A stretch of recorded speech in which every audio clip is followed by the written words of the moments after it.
And this episode is brought to you by Draggin Bags. Guys, they're dropping all the sweet heat out there today. Get your ass over to dragonbags.com and see what we're talking about. All right, they have the best bag designs, best bags in the business, and at the most reasonable rate that will help you save your marriage. Because they're just swell fellas. That they are. So head over to Draggin Bags, get the deals now for next season. Get primed and ready to go. Drop code BIGASS12 at checkout. It's going to save you money because we love you. And again, it's just Draggin Bags, Beers, Bags, Battlestar Galactica, like on Sean's shirt. Come and take it. All right, for Draggin Bags. We're looking good. I know we are quite as good as Draggin Bags, but like we're trying. But head over to Draggin Bags and just get your swag, get your bags. Drop code BIGASS12. It's an easy formula. Do it. Welcome to the Big Ass Cornhole Show with Sean and Dane, the host you know, talking cornhole life and random fun. Grab a beer, let's get it done. Try it.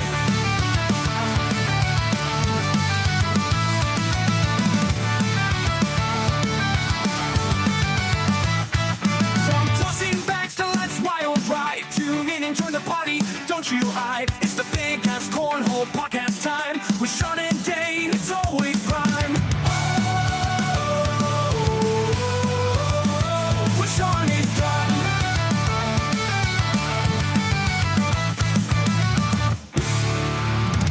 All right, welcome back to yet another episode of the Big Ass Cornhole Podcast. Sean and Dane are with you, as always. What's going on, man? Not too much. And for all of those that just listen and don't ever head over to our Patreon to see the video uploads, like, you're missing my sweet dance moves every time. Every time that song plays, I'm dancing. He does. I do. I mean, just giving people a little taste. All right, well, I'm really thirsty, so we're just going to go ahead and jump ahead. I'm trying to prolong it. We're just going to go ahead and jump ahead. Patiently. I know, I cracked it up. I'm like, I'm going to wait just until we get there. So we're going to get there. Dane, let the folks know what we're sipping on tonight in our favorite segment called What You Drinking. What you drinking? Well, I was gifted a delicious new beer from Rheingeist in Cincinnati. It's called Skip Summer IPA. Cheers, it Shawnee. Nice, cheers. Dope can. Yeah, sweet. Super cool can. Great color scheme. Delicious beer. It's definitely a summer IPA. Refreshing. It's good. I don't know how strong it is. Oh, it's so good. It tastes like it could be somewhat strong, but it's only 5%. Yeah. It's not bad. So it reminds you that you're drinking a beer, but you can still crush it. I needed that so bad. I was so thirsty. Glad it can quench your thirst, Sean. My goodness. Yeah, Rheingeist doing it right, man. Head over to, if you're out in Cincinnati, or just see it on the shelves. They make so many good bangers. I mean, Truth is becoming one of the truths in the IPA world. Like, it's everywhere now. I'm a bigger fan of Juicy Truth. I love their logo too. Yes, it's a great logo. Yeah. Great brewery. They're growing quickly, and they're doing it the right way with making banging IPAs. For sure. All right. Well, we have more audio gold planned for you all this week. It's just preparing ourselves for the Signature Series number 5, Numero Cinco, Utica, New York. Yeah. Right. We have some dramatic readings, a slew of dramatic readings. There's some ACL drama / news that popped up, and then we're going to be reunited, if you would, with GuyNation. It's been a few years since they've both been on the show. So good. I want to say the last time they were both on the show, it was a while back. Yeah, I think it was like when they were first getting into the ACL. Yeah, it's been like 3-4 years. Yeah, so, it's been a minute. So excited to have GuyNation back on. So yeah. But before we get into all that, we're gonna let you know what's going on in our lives in a segment we call In and Around the Hole. Are you too good for your home? Answer me! You had a little finger slippage. Yeah, it was nice recovery. I tapped it. It didn't work. Though. You know, you're an athlete. I try. Wow. All right. So how was your week? Week was good, man. Weather was not super cooperative as usual. Can we just say, I don't know how it's been everywhere else, but here, at least in the Midwest, it's been like beautiful weather Monday through Thursday. Yeah. And then Friday, Saturday, Sunday, it just shits rain. Like, what the fuck is going on? I have to sit there and hear every day all the patients be like, oh, it's so beautiful outside. Yeah. Oh, really? Sweet. I close all my blinds so that I don't want to kill myself. Yeah. It's like I can see the sun for like 20 minutes in a day. Then the shades come down because it gets too bright in our office. So I don't even get to see sunlight. But anyways, Friday, I did get to take a nooner with ownership and go golf. Sweet. That was fun. It was a thank you for working hard on F1 and stuff and turning into a big opportunity. I mean, they owe me a lot more than just a round of golf, but it's all right. It starts there. Yeah. So yeah, it's It was fun. I golfed like absolute garbage. I had like case of the yips with my like 4, 5, and 6 iron. Everything was just shooting off right. Like, couldn't figure it out. It was weird though, because it was the hottest day that we've been outside yet. I was sweating my ass off. It was 85 with like 99% humidity. Yeah. You could just feel a storm coming. Like, it was just one of those days. The ball wasn't flying very far because of it either. Like, you could just tell like humidity was knocking things down a little bit. Played a tough course. The only reason I salvaged my round was because I had about 5 pitch shots that were just absolute money. Yeah. 3 of them from bunkers, all of them within 5 feet, and I one putted. It was nice to hit those. It kind of, maybe not upset with the round, but couldn't get off the tee. And then, like every other iron, I was striking fine, but it's a long course. Yeah. So I had to rely on the 5 for a couple shots. And you guys played Sleepy Hollow? Sleepy Hollow, yeah. If you're not from around here, which I think most listeners obviously are not from around here, Sleepy Hollow is a Cleveland Metro Parks course, but it is also, I think it's been rated previously the hardest public course in Ohio. Yeah, they've done like the qualifier for like the Cleveland, or like the US Open qualifier has taken place, like a there regional in the past. and a local qualifier. For sure. It's a banger of a course. It's super narrow on the back. The greens are as fast as you're going to get around this area. Dude, I mean, I saw 3 or 4 shots hit middle of the green and just roll right down back 50 yards. Yeah, it's just not fair off the green. Like, yeah, it was. But I never had any of those kind of things. I think I hit every putt that was like 10 feet as well. But with my long putts, I'm still just short or long. Like, I'm not close on them. My lag putts are they're struggling right now. So, just trying to tweak little things here and there. But, it was nice to just get out. Like, then we left straight from there. I got out of work like an hour early. I was like, well, I'm not going back to the office. Like, we just played golf. So, got back to the house a little early, packed up Amy and the dog, went out to the lake. Again, just beat the rain getting out there.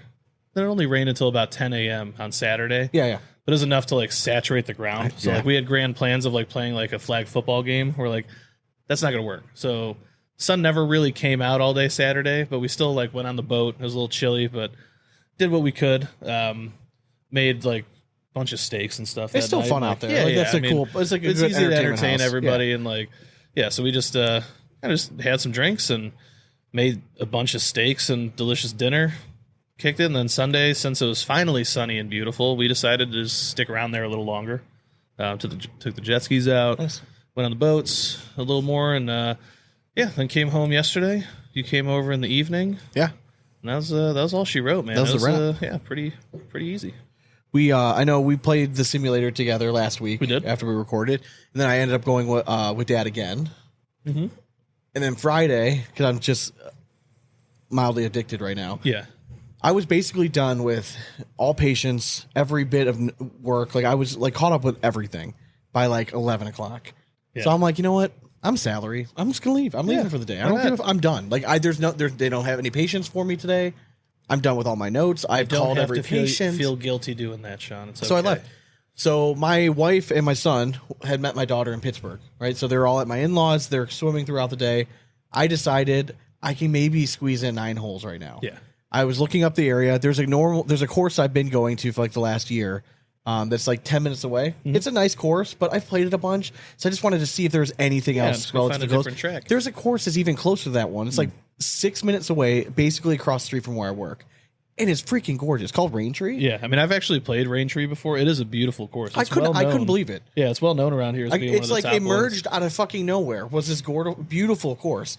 And it was tough. I ended up so I went off by myself, but then there was a foursome in front. There was 2 foursomes in front of me, and then they put a twosome behind me. Mm-hmm. So after the first hole, I was just sitting on the second tee box. I teed off, and the twosome behind me was just finishing up on the hole. So I just waited there. I'm like, listen, we might as well just play together. It just keeps pace a little bit better and for everyone. So they agreed. The one guy I played with was a former college golfer. Which is kind of nice to play with guys like that, dude. I could just see it differently. Yeah, man, I could tell from the first tee swing I saw him hit. Yeah, it just looked and sounded different, and he played from the tips. So then I felt obligated to also play from the tips. Yeah, which was I played okay. So playing from the tips, it was not an easy course. I hit my irons well. I just putt not very great. Like the greens were really tough. They were very quick. And I'm just having a hard time adjusting with that. But I think I left there not being mad. I think I shot like a 48. Like, and again, that's not a great score, but I either parred or I blew up. So like the par holes, I proved to myself, I'm like, all right, I just need to be more consistent, man. Just hit 2 or 3 good quality shots and just not let it get away from me on the bad holes. But my driving seemed to come around. And then I went out golfing Sunday. Me and my daughter went out for Father's Day, played 9 holes at a public course out in Pittsburgh. Course is actually really nice. I mean, it wasn't like the longest course, but I ended up playing the tips just because I think for 9 holes it was like 2,900. So like it wasn't like, so it was not. For me though, as like not being a long ball guy, it was like perfect. Yeah, and it's exactly what I've been working on. I played very well. I had a chance to break 40, and I missed the putt on 9, so I ended up shooting. A 40 exactly.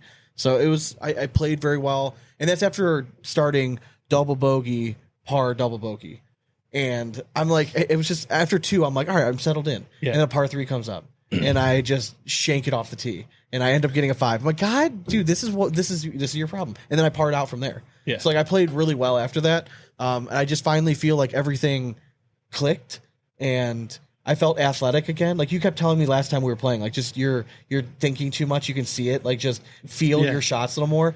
And the fact that I was hitting like all the distances with different clubs was just a nice feeling. And so all the practice you put in, actually seeing it translate just helps so much. Yeah, and honestly, like that's the hardest part with golf is like you're going to go through that phase where nothing I have feels different right. swing thoughts that I would try to stick with, and that would work. But then I would start lagging somewhere else that would be detrimental. Yeah. I feel like I've taken more swings this year than I probably ever have in my golf career. Mm-hmm. And I think it's finally paying off to where like I don't need to think about it anymore. My body's just kind of doing what it's doing, and I can focus on something similar, like very easy, like just make sure my head is staying in the same posture. Yeah. Don't let my head go forward, and I make better contact. Mm-hmm. Yeah, little things matter a lot. That's all I focus on when I went out on Sunday. I'm like, I want to make sure that after I hit the ball, that my shoulder is feeling like it's getting stretched away from my head, and my head is staying there, and I would flush it. Yeah. And it was good, and it was nice to play well. So, but yeah, I'm just excited to go out and play. I'm hoping I can. I just want to play a little bit better at this next tournament. But I think I finally figured out I feel a little bit more comfortable hitting all my clubs and all that stuff. So you're already going to play worse now because you're thinking that way. No, I think it's important for me to think positively. Yeah, because I tend to be very negative on myself. So I was happy with how I played. So I think it would be better to go in with zero expectation. Yeah, that way you just surprise yourself anyway. But I am super sore today, not from golf. But we were at the pool all weekend, so just swimming and launching kids all day on Saturday. Like, and then when I got back from golf, I felt bad, like for leaving for a little bit. So I was just launching the kids, like like 4 of them, just like in a row, just constantly. Like just throw, And my son feeling all too well. And my son's like, you have to throw me, but like you have to catch me. So like I don't want to go under the water, but I want you to throw me really high. I'm like, dude, like you're getting a little bit too big for me to catch you. So every once in a while, I would just like miss him, just like, all right, we're gonna get you over this fear of you going under the water. So yeah, but I got challenged by my 10-year-old nephew. Ooh, nice. So that I couldn't get him off the tube when I was driving. Oh, big mistake! I slingshot at him so hard he skipped like 5 times like a stone.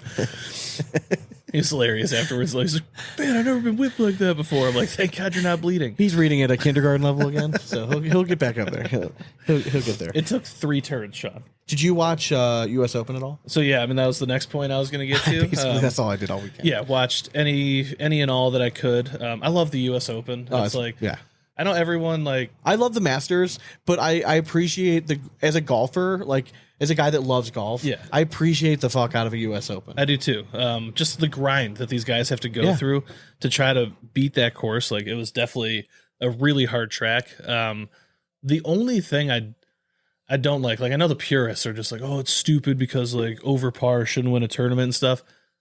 No, I mean I understand that thought process. But I do like watching guys struggle because it just makes them look human. But what I didn't like was the amount of babiness on that course. Like if I see Rory McIlroy chuck another fucking club, just sit your ass down, bro. Like PGA, put your boy in timeout. He's a little bitch. What about Wyndham Clark? Wyndham Clark, same fucking thing. So Scotty Scheffler, same fucking thing. Why? You didn't see him on the practice range? Yeah, of course. He's motherfucking his coach, which is okay. Like that's what the practice range is for. But there's fucking public around. All right, I'm sorry. Like I wouldn't say like, yeah, they don't have to be role models, but they need to be professional. right, And there are clauses in their contract. So I wanted to get your sanctions opinion are on coming. this. So did you hear the Rory McIlroy interview on Course? The most recent one. No, I didn't hear interview on Course. I did hear him deny going to speak to anybody afterwards, though. Okay, so he basically said, to summarize, he basically said that he hasn't been talking to the media because he was kind of just like sick of dealing with like everybody, like, and he's having a hard time being motivated after winning the Masters, and it's just a bit of like, fuck you, I did everything I need to do, and like. So is Rory just going to fade into the mist? So that's what I'm going going to say. No, I think that we'll see a fired up Rory again. I think it's going to take some time, but I think it's a weird stance for him to take after he was the darling boy after winning the Masters. 100%. Why come out after that and be like, fuck you? Like, why now be the rebel? Like, it seems like the timing's very weird. Yeah. Wait till something happens if you want to do that, but like, okay, if you're not playing well, but like, don't like push off the media because like, it just, I don't know. It's just a very weird thing. I think something else is going on. I feel. Well, like. I also think he's upset that he's not golf's darling. I mean, it's Bryson DeChambeau. The dude has become the crowd favorite. Well, and yeah. guess who cares that Bryson didn't make the cut? Only Bryson DeChambeau. Yeah. Because everyone else that was a fan of him was just like, oh, it just wasn't his round. He'll be fine. But yeah, I mean, that was very sad to see him shit the bed. But I'll give credit to JJ Spawn though, the size of that Bro. nutsack that he has to hit the drive on 17 to get a birdie, and then the putt to win was just ridiculous. But you got to give Victor Hovland at least some bonus, for giving him basically giving him the line, just being really nice to him. Maybe he shared some of his prize purse with him. But what I mean, that putt was worth $4.3 million. That it was. Now I had this debate brought up at work today. Okay, I said that since Spawn hit that putt, it will go down as like one of the greatest closeouts in U.S. Open history. If he misses that putt, but he would still have won, I think it would have been faded into the mist. Everyone would have forgotten who Spawn is. Yeah, I completely. And everyone's like, "No, man, he recovered." Now, I will give the man credit for having the most mental fortitude in the middle of a golf round that I've ever seen. To be able to flip a switch after his start, then the rain delay, and then to come back and do what he did was super impressive. Now, I'm not gonna lie. I am typically, when I see a golf tournament, I want to see the leaderboard stacked, right? Yeah. Now, not that it was a terrible leaderboard, especially at the end of the day. There started being some names like Robert McIntyre came like storming back. Yeah. Adam Scott was there in the beginning. Burns was there in the beginning. Like there was names like recognizable, but I typically like it when it's like a bigger name guy that's involved. Mm-hmm. But there's something about Spawn that like it's so relatable because he has 2 little kids. He's like 2 years younger than I am. Yeah. And the story was before the final round at 3 a.m. he was at CVS because his kid had stomach flu. Yeah. And he's like, I'm not blaming my child for like me starting off 5 over par on the front, but he's like, it wasn't a normal morning for me. Yeah. And like, that's so related. The fact that he could pull it together though. Because like He needed that rain to delay. me, that's what like is so impressive because like I know if I'm there and I have the lead, I'm like 1 shot back or whatever, and I go 5 over on the front. Yeah. I'm like motherfucking myself thinking like the world's doomed. I suck. Like and the fact that he was able to pull it together and then go out and win the fucking thing is crazy. I mean, again, he benefited from that rain delay. Oh, he was yeah. like the only one that it seemed seemingly like it. do it. Him and McIntyre seemed like What I hated though, like I saw that post up on Facebook, and the amount of guys that were just like, "Why wouldn't you get your wife to do it?" Like all these dudes were like attacking him for being a good dad. Oh yeah. Like it's Father's Day and you have a U.S. Open to win. Like why the fuck wouldn't you? Maybe he just needed to go out and do it. Yeah. Like you don't fucking judge a man for being a good dad. Like I couldn't believe the amount of people that were giving him shit. Like what the fuck? The dude just won the U.S. Open. Yeah, Cut him some slack. Like he started off rough because he was up at 3 a.m. helping his daughter. Okay, so this is, I don't know if this is going to be like an unpopular take, but I hate the posts that I see every Father's Day on some sort of social media platform from a single mother. Yeah. And it's always about wanting attention and how they fulfill both roles and that they should be celebrated too. You don't see single fathers doing that on Yeah, Mother's man. It's Day. just like, it's not. You have Mother's Day, and it's okay. If you're a single mom, you're the mom. You don't. I know you think you're the mom and the dad, but you're not. You're not the mom and the dad. You're the mom. Yeah. So you get Mother's Day. Mm-hmm.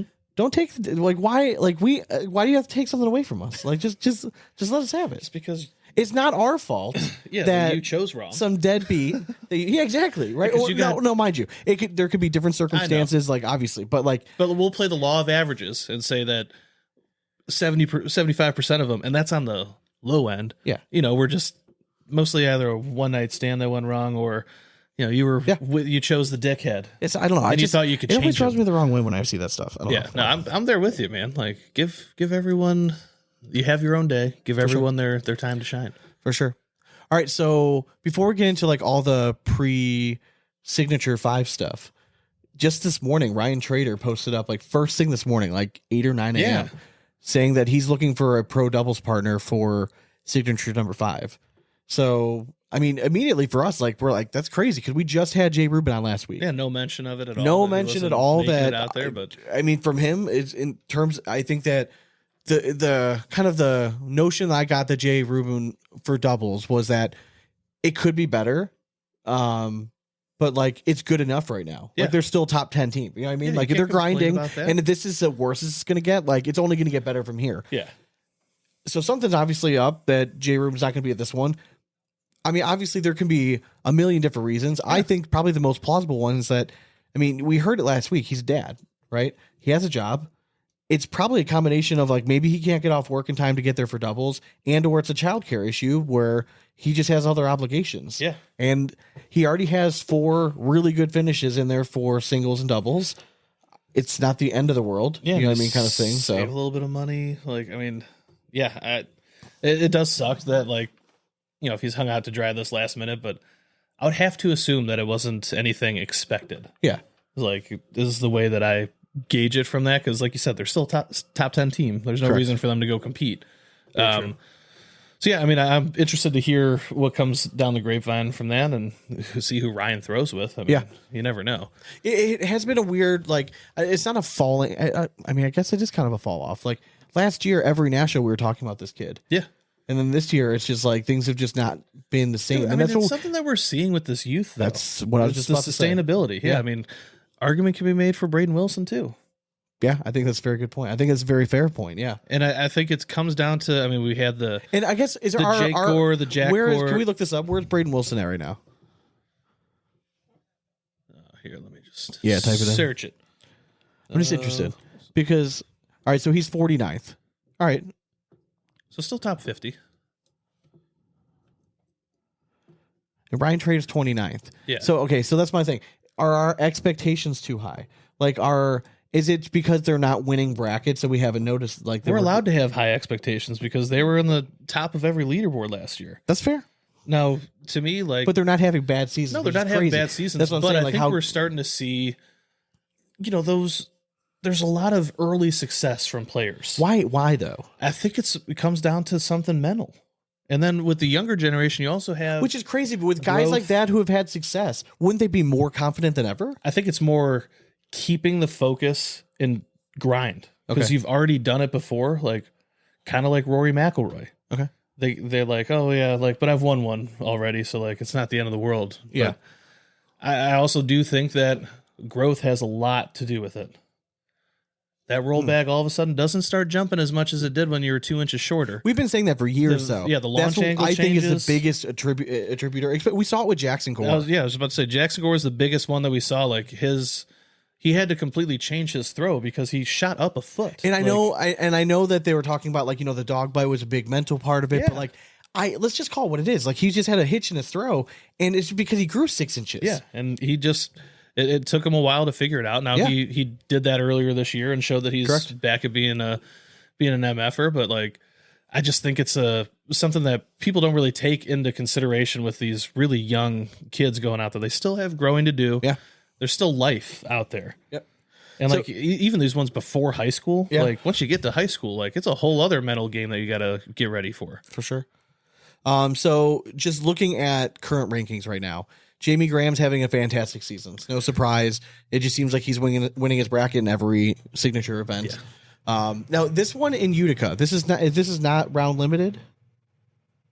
I thought the first and last ones were. Is this round the last limited. signature? No, they have one more on 4th of July. That's right. Okay, I think you're right. that one is round limited. So it's Could be wrong though. I would make an argument now. I know Jay Rubin just won the last signature. I get that, and I know he's having a very solid season. I would still, in like power rankings though, I would still probably have Jamie Graham, then probably Tony Smith, and then still probably Mark Richards, and then I would probably throw in Jay Rubin, like top 5. Yeah. I want to see more consistency out of Jay Rubin. Not that he hasn't been great this season. I want to see it continue.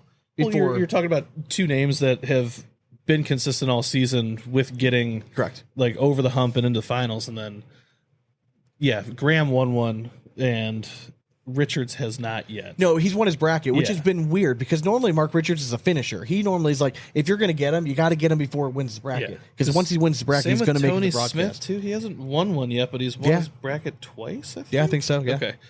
So I mean, he just has that little hump of getting the victory. Yeah. I mean, 1 point ahead of Tony Smith right now. Yeah. So I mean, I think it's a fair thing. I'm very to say impressed. for I'm actually singles. very impressed with Tony Smith at the level of consistency. I never thought we were going to be able to see this out of him. Like every signature event, he seems to be in the mix in singles. Well, because we always were under the belief that rollback throwers had to have the perfect environment. Yeah. And then he changed his game to where he's just a very well-rounded guy now. He's just like, he a really smart is. player that he can hit any shot. And honestly, if you look at most of our top players, right, I would say Jamie Graham, Tony Smith, Mark Richards, probably even like a Sammy Soto. They're all like they have all the shots. Mm-hmm. Jay Rubin even started to show that he can throw a rollback. You know what I mean? So you really do have to have like that wide arsenal. Austin Waskow showed that he can run bags with the best of them. Yeah. You know what I mean? So like it's interesting, and it makes Rookie of the Year very interesting with Austin up there. It does, yeah, because I mean he's sitting there at number 4. Not getting a title was going to hurt him a little bit. Yeah. But he definitely deserves to be high in the consideration. Oh, 100%, yeah. Other notable names up here. So we have Gavin Cano, 7. I think no surprise there. It seems like more recently he's lost. I expected more out of him after him and Sammy finally took it down. Again, Foot is off it the a deep gas, breath? maybe. Yeah. We'll step off the gas, see. but Matt Guy sitting at 8th, quietly sitting at 8th. I don't think people realize like how good of a season he's having. I'm interested back. to find out from him what he thinks of his season so far. Yeah, I want to see how he translates like all the mental work that he's done in I want this to know, offseason. Is that what's paying off? Because he was so successful for so long, right? And then you get to the ACL now, and not that he hasn't been successful, but he's not winning at the rate he was at one time. Mm-hmm. Is it hard to deal with that? Like, do you change your expectations, or do your expectations stay the same every time? You'd assume they have to. I don't think so. I think a guy like Matt Guy wants to win every time, and he still believes he can. It just isn't happening. Getting close though. Yeah, correct.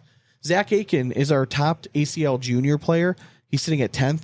Trey Birchfield Sitting at 9. I did gun not. to your head. Would you have guessed ever he was sitting top 10? No, right not now? at all. Because I don't remember seeing his name anywhere near like. This is a Trey top. Birchfield year where he's just going to come out, win worlds again. Yeah, like and just it's be like like, he oh, only like he just preps for the end of the season, and that's when he shows up. he wins and one just world does it. championship, and he reminds Titan like, I am worth it. Yeah. And he signs another contract, and he goes travels the Yeah, world. it's like, hey, let's go have fun in Spencer's. Yeah, right. I mean, like, that's the Trey Birchfield book. I mean, it's great. It's live that life, kid.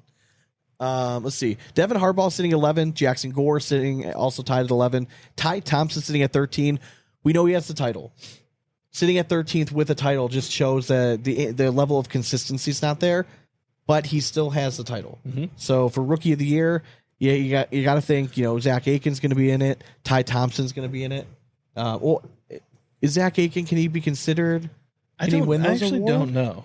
I don't know if he's eligible or not, being the junior status or not. Interesting. It is interesting. How about Cash Chamness? 15th. Top 15 play, top 20, like top 15 player. Youngest in the world ACL right pro, I now. believe. Like just unbelievable. Like, it's just disgusting. Or right ACL now. junior pro, whatever they want to call it. It's but been a very quiet Eric Davis year. it has. But somehow he's still sitting in 17th. Yeah. I didn't expect that one either. I think a disappoint. Okay, this is where it's crazy to me. I see 17 and 19, right? So I see 17 Ethan Walker. I think disappointing right now. Yeah. Right? I expected him to be a top 10 player. And then I see Bret Guy 19. I'm like, holy shit, what a year. Having a year, yeah. that's crazy how different expectations are. It really is. We have our first 2 ACL elite players sitting at 20 and 21 back to back. You have Spencer Fabinar and then Levi Haddock, and then just old reliable AJ Sims sitting at 22. His Texas buddy Logan Chamberlain sitting at 23, and then just a whole slew of names that start to be pretty familiar. And we start to get an idea of like, where are we at for next year? Yeah, what like, names who are we going to start to that are see? going to keep plowing through? I mean, Jeremiah Ellis sitting at 31. It's solid. We all know what he's capable of, and I think he's starting to show it. Him and Harbaugh are starting to find that groove too in doubles, so should be pretty exciting. So I'm excited for this one. well, obviously, there's 3 names in the 30s that I'm actually surprised. It's Ellis, Power, and Trzynski. Yeah. I thought all of those guys would be inside of the top 30. How about Matt Wilson, easily. though, having a solid season? 33rd? Hell yeah, and Colin Hodet. Yeah. Shout out, buddy. Hell 35th. yeah. Keep putting in that grind, buddy. Put Like, Vermont on the map. one of my favorite guys to watch throw. But for the record, anyone that thinks that Texas isn't dominating the ACL right now, just pull up this list and see how many TX representatives are here. Because it's insane. it's pretty impressive. I mean, the top 10 alone, you have 1, 2, 3. 3 of the top 10 are just from Texas. 4 of the top 13, 5 of the top 15, and then you have a whole slew of them. Yeah. I mean, it's just 8 of the top 22. Yeah, it's pretty there's impressive. 50 states, so Yeah. they have 3 in the top 10 Yep. alone. Like they're killing it right now. But yeah, I mean, across the board, it's it'll be an interesting one. I want to find out if this is. Well, do you think this would tell me if it's Yeah. the round limited one?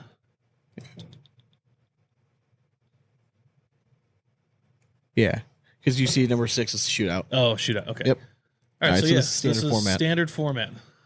So Love to see it. Then the next one's gonna be round limited, and then we have world championships. Yes, sir. So in doubles, it's been like one of like the premier teams seems like they're kind of like there at the end every time. Yes. But there's always seems to be one surprise sneaking team in there. Yeah. every single time. But when we start to really break it down and start to see, it's basically our power rankings for the most part. Yeah, I mean, it really is. We pegged a lot of these teams to be in this top 10 right now. Yeah. I think the only team that might be a little bit lower than originally thought, honestly, is like Ruben and Trader. Yeah. You have Philip Lopez Jr. and Steven Bernasette just continuing what they did last year. Just super consistent doubles team. They're not winning their bracket, but they're getting damn near the end like every single time. Yeah, and I don't think we had the guys in the top 10, but we did give them an honorable mention. I mean, they're sitting at seventh we weren't right now. sure. We Yeah. weren't sure what they were going to show. And they're up just as. showing that they're just still a great team together. They are. They're grind. Like they're old school. Like they're not afraid to go and play, They'll play that 20, 50 30 round. game. Yeah, correct. Yeah, they don't care. But yeah, I mean, you have Ty at at number 1 with Richard Smith, Graham Trzynski. Obviously, like nobody's going to argue that. But then, who's your number 1? right now, I would give the nod to Richard Smith. What's you? Yeah, Oh, okay. yeah, I would. It's to me, it's just those two are playing better Okay. than Trzynski. Okay. So that's kind of my argument. Which is crazy because at one time this season, Trzynski was looking like he was the Did I best player on the literally planet. put my name on it that I thought he was going to win Player of the Year this year. He Trzynski. still could, Yeah. in theory, but he's Where going is he to at in have a hell of a singles? finish. He was, God, what was he, like 20th? Okay, you don't have to 20-something? look it up. It's fine. So, I mean, that's the only reason I give Richard Smith the nod is just because they're edging Trzynski. No, he was in the 30s. He Okay. was like 33rd or something. He was just behind Jeremiah.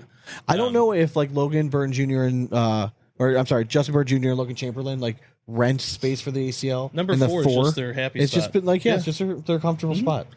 I mean, the baffling thing is they finished at 4th in the season where they took down Yeah. that had that crazy run in the beginning. Yeah. Like that's Yep. nuts. Sammy Soto, Gavin Cano, obviously pulling out the win. Sitting at 3. Jordan Power and Cheyenne Bubenheimer. I don't want to say quietly because I think everyone's very aware of how well Yeah. they're playing.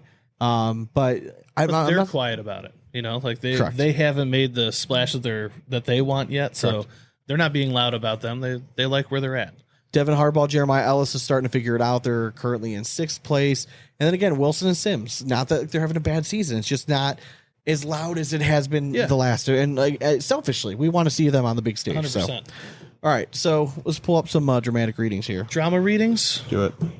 In a world where bean bags have brought men to their knees, Social media serves as sanctuary for keyboard warriors.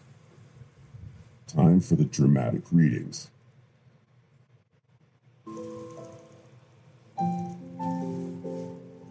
You got one?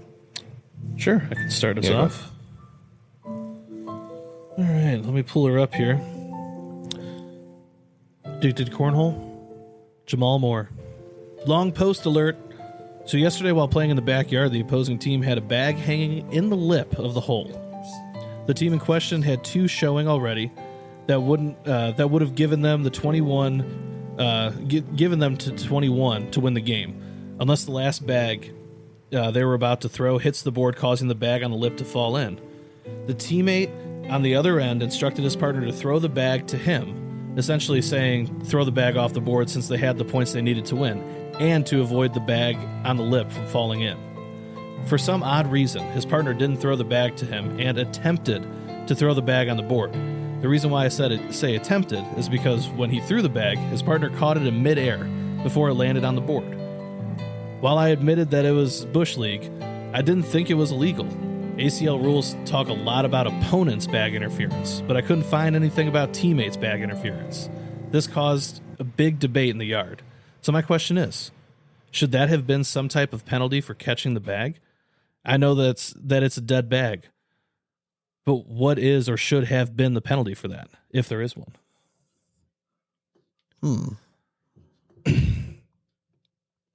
So essentially, like if your partner just drones you out and is just in robot mode and goes to throw it, can you legally just like shove that bag off so it doesn't touch the board if you're in that scenario and not have a penalty?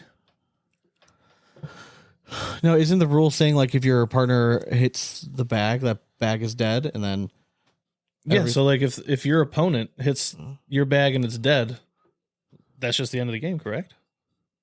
No, because your opponent can't intentionally hit a bag like that. But it says opponent. This is your teammate.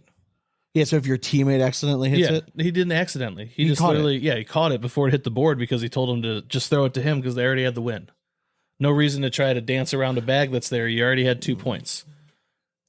So it's just, to me, it's dead bag, and the board scores the way it is. yeah, because like, does it change the scenario where if I'm declaring, Dane, I'm throwing it to you, and I just fuck up and throw, and you like reach over and snag it? Like Yeah. it's kind of the Kind same of the same thing. Depends on, I guess, if he declared it or not, right? I mean, his partner told But I him guess- to throw it to him. Was there a scenario if the bag hits the board where they could have lost? It wasn't losing, but they already had the guaranteed 2 points. They were at 19. Okay. They needed 2 points to win. They already had that. Their opponent's bag was hanging right on the lip, about Okay. to fall in. So his partner said, don't throw it because that one's going to drop if you hit Yeah. the board. Throw it to me. And the guy just threw it at the board instead. And then his opponent caught it, or his teammate caught it before it touched touched the board. Yeah, I have an issue with that. I think there should be a penalty for that. See, I don't. You don't think so? I don't. Okay. To me, it's dead bag. So that's the penalty. But it's in their favor anyway, so they still win. Yeah, It's your that's- teammate touching it. Like, to me, Yeah. I don't think. That's true. Like Playing he was- defense on yourself, yeah, like he was tackling your smarter- teammate yeah, that he was gets an smarter than- interception and runs the wrong way. Exactly. Same thing. All right. I get that. Fair enough. Yeah, that's Fair just my enough. thought on it. All right, I got one right here. Addicted to Cornhole. Got some Cornhole Jesus action here. The new age Cornhole players are so whack.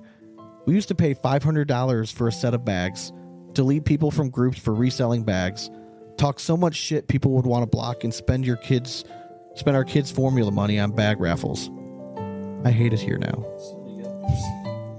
It's so true. It is so true. It's so true. I feel like personally attacked by The half of the stuff. landscape though. has changed so much. Like, I do. I remember the whole blog. There used to be a whole page, I'm sure it's still around, where you could go and find out like if there were like bag scammers. The D&D. Yeah. Yeah. And there was like a big deal if you were put on that list and you didn't think you should. Yeah. Like there was like kangaroo court. Back Exactly. then, Yeah. Back in the Everyone's day. like, I can vouch for this guy. It's like, no, you just made that account. Do you remember there was I remember we were approached the one time by a guy that was starting a cornhole page, and it was basically like cornhole fights. And it was something like where people could like call each other out and Yeah. then play like virtual games against each other. Yeah. And I'm like, I'm good. Like COVID's doing some weird shit with people. Yeah. They're keyboard warriors now. Yeah, but really the biggest thing that changed was that most people wouldn't understand is the bag market. Like, you order a set of bags now, and you take for granted that you get those bags, let's say, within a week. Yeah. Right? Once upon a time, you would theoretically send a cat lady money, and you might get bags like just 5-6 months. So it used to be like you just turn money in, and you would just hopefully forget about it. Yeah. And then one day you were going to get this brown bag surprise that was going to be worth like your next mortgage payment for whatever reason. I mean, I hate to say it, but, in the past, our own sponsor was a part of that. Yeah. When it was, it was part of the charm of Matty King. Yeah. You just ordered your bags. You knew you were going to get great bags at some point. Yeah. There's just never any rush to it. A little different nowadays, though. Oh, 100%. I mean, Kill Shots was kind of like notorious for being like super slow, and their website and their drops were always crashing. Same with Ultra. I mean, Ultra's had their fair share of like drop issues. Yeah. And honestly, like, gone are the days of people really like hand sewing each single bag. Like, there's mass production going on nowadays. So like a little different for getting bags out there. And yeah, there's still the small operations that sew everything like in-house and stuff. And, of course. And make it happen. Like, yeah, they're always going to be around, but people aren't going to go to that company if you're telling them like, oh, you'll get your bags in a month. I think the machines have gotten so much better too. Oh yeah. I mean the templates, everything, like everything's a little easier to source now, minus resin, but that's everyone's just kind of dealing with the same shit. But yeah, it's just, I don't know. Landscape changed a lot over the years, and now we're just in this weird spot where it's just like readily available. Yeah. And what fun is that? It's not fun, Sean. Oh, I agree. You got one more? One more. All right.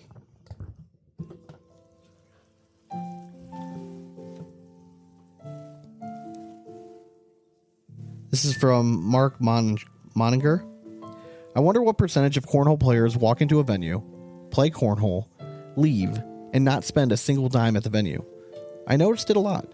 On top of that, there's always seemed to have been a goodie bag that has water and snacks in it. Players need to remember they're letting you play cornhole there for one reason. They're not a community center. Spend some money, even if it's for water.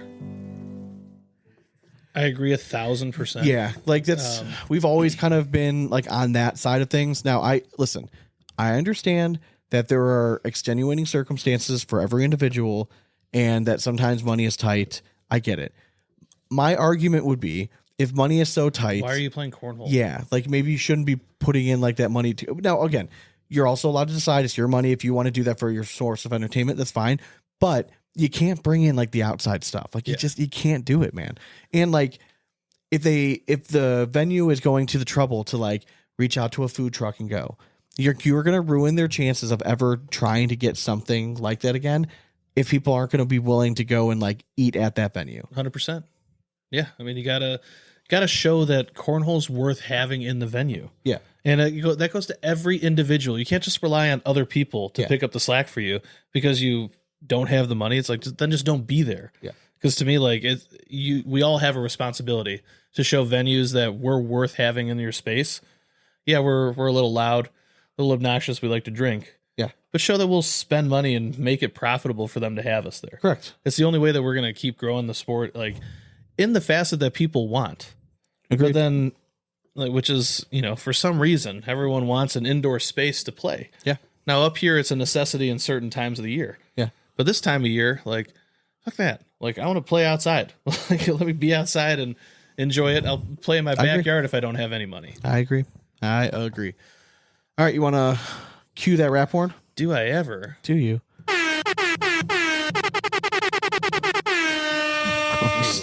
Just swerve their car so hard. All right, reach us at Instagram, YouTube, TikTok, and Twitter at Big Ass Cornhole. And Facebook. It's the one remaining at Big Ass Cornhole Podcast. Thanks again to Draggin Bags. You guys are just Y'all's the best. And guess what? Your bags will come like lickety split now. So head over to Draggin Bags. Pick up some heat today. Drop code Big Ass 12. Their Father's Day idea was just next Brilliant. level. Yeah. Just next level. You forgot a gift? Well, we'll send a letter. Yeah, we got you covered, man. Yeah, That's what don't worry about it. Draggin Bags willing to go that extra mile just for you. 100%. Gotta love it. Loved it. Hell yeah. All right. If you are looking to support the show, you can do so by going over to patreon.com/bigasscornhole. And for the price of a beer a month, you can get some bonus content. We post the video versions of all of our episode. You get access to insider information. We do happy hours, bag giveaways, and more. So go check it out. Go to patreon.com/bigasscornhole. You can even sign up for free. Just if you want to just kind of test it out and see what it's all about, sign up for free. See my dance moves. Patreon.com/bigasscornhole. Greatly appreciate your support. And if you're listening on Apple Podcast, if you don't mind dropping a review, drop 5 stars. We would greatly appreciate it. I got stickers on order. So if you leave a review, maybe I'll send you a sticker. Stickers coming back. Hell yeah. All right. So hope you guys enjoyed the episode. We're going to be joined now by Matt and Bret Guy. GuyNation making a triumphant return to the Big Ass Cornhole podcast. Only seems fitting. Hell yeah. Hope you guys enjoy it. As always, we hope you throw it straight. It's nothing but 4 baggers from here on out. Cornhole it. Later. All right. Welcome back to the Big Ass Cornhole podcast. We are now joined by, you guys really don't need too much of an introduction.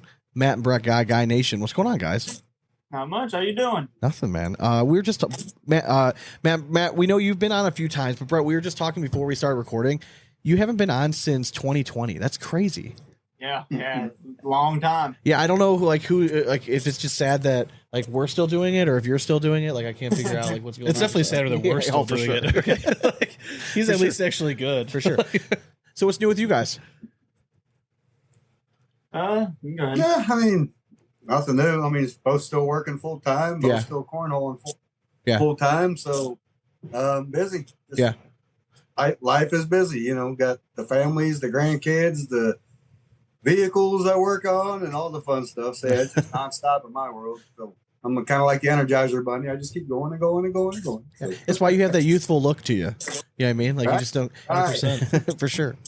So what are your thoughts on the schedule changes this year compared to other years? Like last year, you guys had you guys would have a national and then that 2-week break, then you have the broadcast. Are you a fan of them going back to this format? Yeah, I am. Okay. Is it easier to kind of plan ahead? Mm-hmm. Yeah. So the format's much better. One, because of what you said, they would do the tournament and then the finals on different dates, but having 2 weeks and sometimes 3 weeks between the signatures is, for us working folks, is huge. Because, last year it was like every weekend we just having to take off work. My boss was like, what the hell?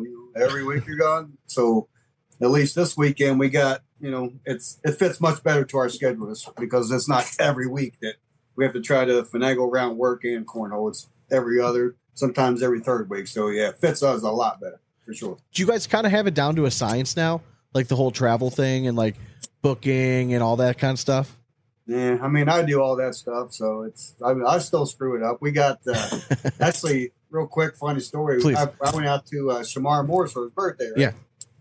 Yeah. Get out there. I took my buddy Don, took my niece Amber. We fly out there. We took an early flight Saturday morning, so I land. I turned my phone back on because we landed, and I got all those reports saying your plane's boarding and this and that, and I'm like, what the hell? I'm here. What's all this crap?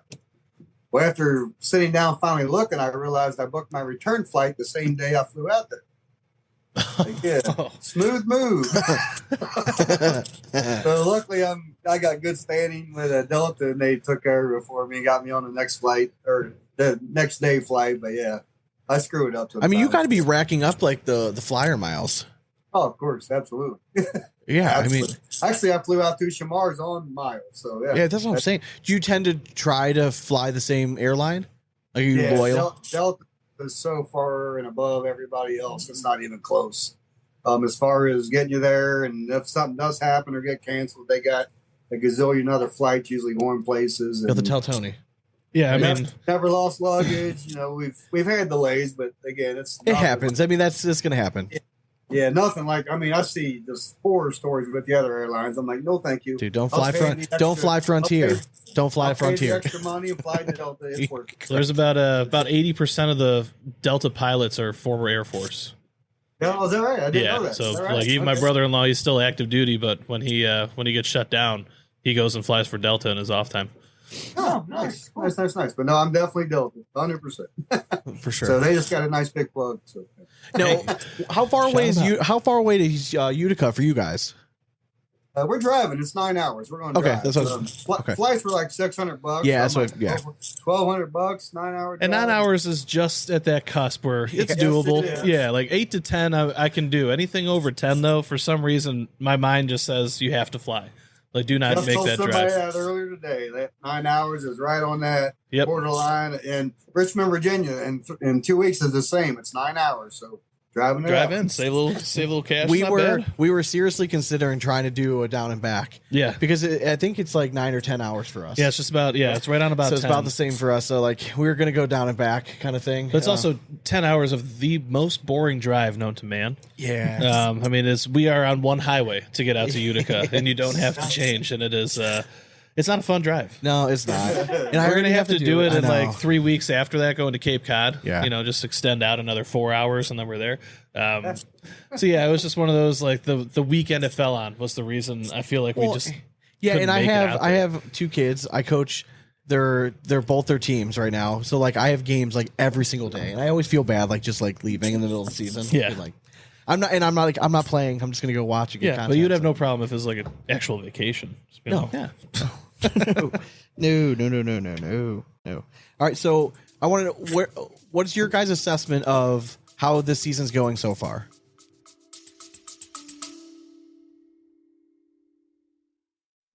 I was tired of searching for new pickleball gear that actually is good quality and performs. So I ordered the Volleybird pickleball subscription box from volleybird.shop. Every 8 weeks, I get a box full of high-quality curated finds for my sport. Think a cool new top to wear on court, plus unique equipment and wellness goodies. It's like having a shopper who gets my active life and desire for gear that's been curated and tested. I know if there's a 3-pack of pickleballs in there or a new vegan sunscreen, it's going to be decent and work for me. Check it out yourself at volleybird.shop. So far, it's going good. We're just having that one little hiccup game that we run into the finals. Because the last 3 signatures, we finished second place in our bracket. Yeah. Just coming one game short. Is this better than you thought it was going to be this season? Did you guys No. have certain expectations coming in? No, we wanted it to be better. Okay. We wanted to be number 1, and we're right You're right on there. that There's cusp still of time. getting there. What's changed from like last season going into this season? Our mental mindset. Okay. Right here. Okay. So talk about this. So it's major league mindset. We got invited. A buddy of mine invited us to a high school national all-star game in Miami last year. So we went, got to meet, a bunch of young players that are going to get drafted, in the MLB draft this year. So I had a great time. But Brandon Geyer, who used to play for the Rays and the Indians, Yeah. he I got was hit just in the saying nuts. that. He got hit in the nuts he got hit in the nuts in the World Series by Rolders Chapman with a fastball. So, he's got that claim to fame. He does have that kind of fame. He's got the It's like, was hardest nuts in the world. It's like, was he okay after Yeah. that? Was he wearing a cup? Just voice a little higher. Brandon was the coach of one of the teams. So, we introduced and just started chatting, and I asked, what do you do? And he was telling me, he's a sports mental mind coach. And so I definitely got intrigued right away because I feel like that's probably my biggest weakness is just trying to stay focused, every bag of every game. And same with Bret. I mean, when we're on, I feel like we can't be beat. So it's just a matter of getting to that level every time out. And have we perfected it? No. But has it taken us great strides this year and definitely improved 100%? It's still a work in progress. We're about 6 months in, I think, with the program. We're about 6 months in, and it's definitely changed just our outlook and our focus, and it's definitely changed the way we enter the game. It really has. So where do you see the changed? biggest change? Is it in throughout the match itself, or do you feel it between each bag most?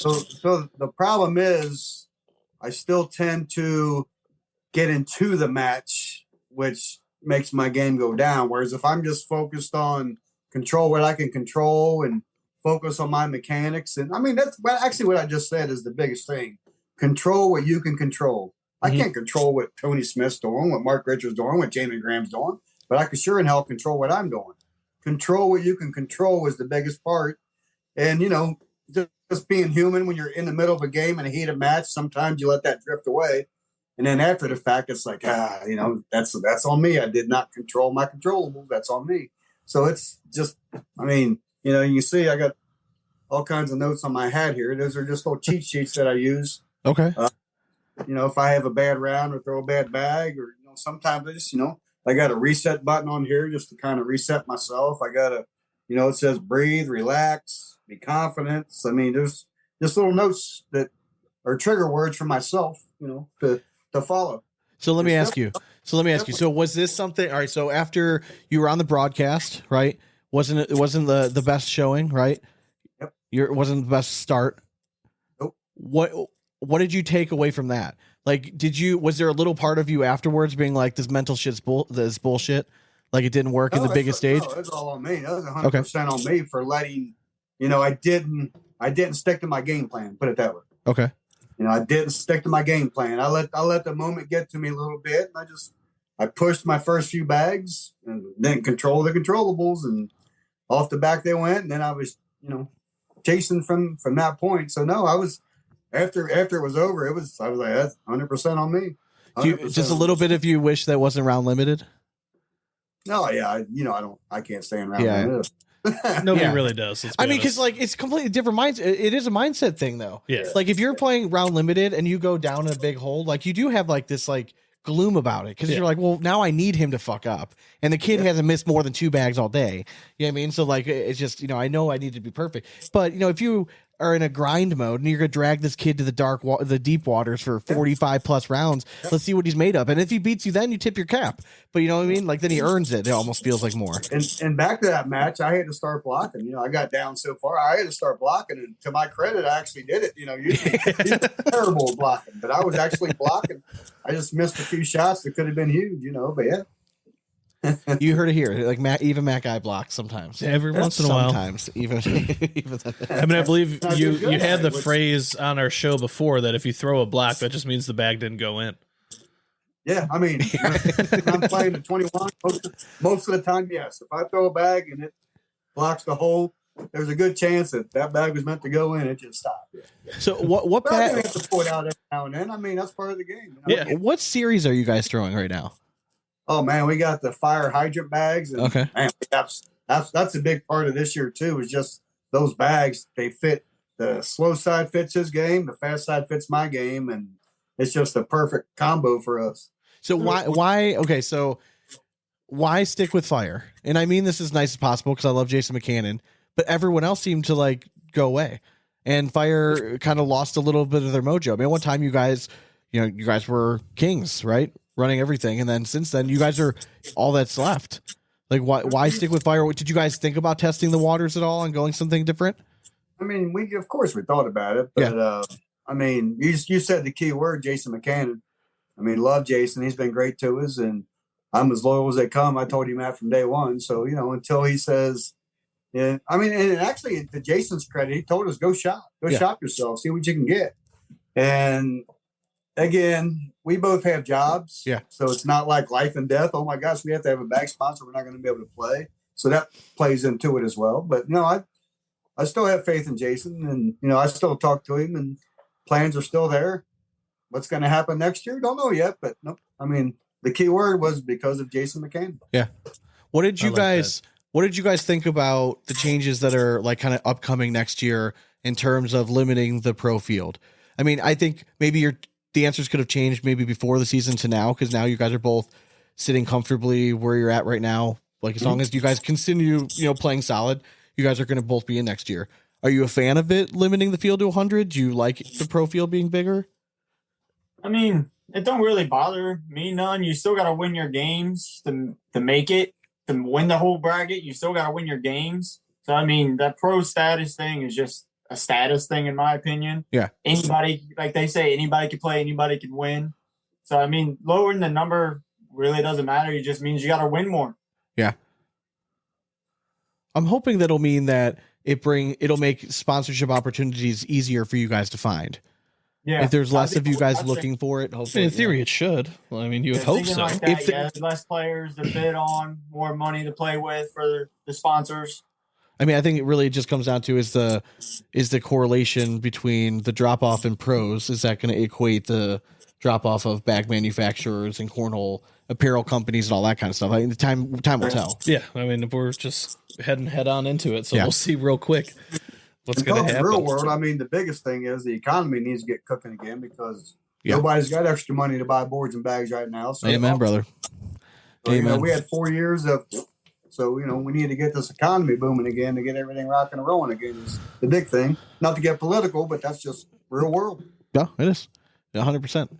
Brett, I'm interested. How are you handling just life in general, like balancing like dad life and work and travel, and like, do you find it difficult at all?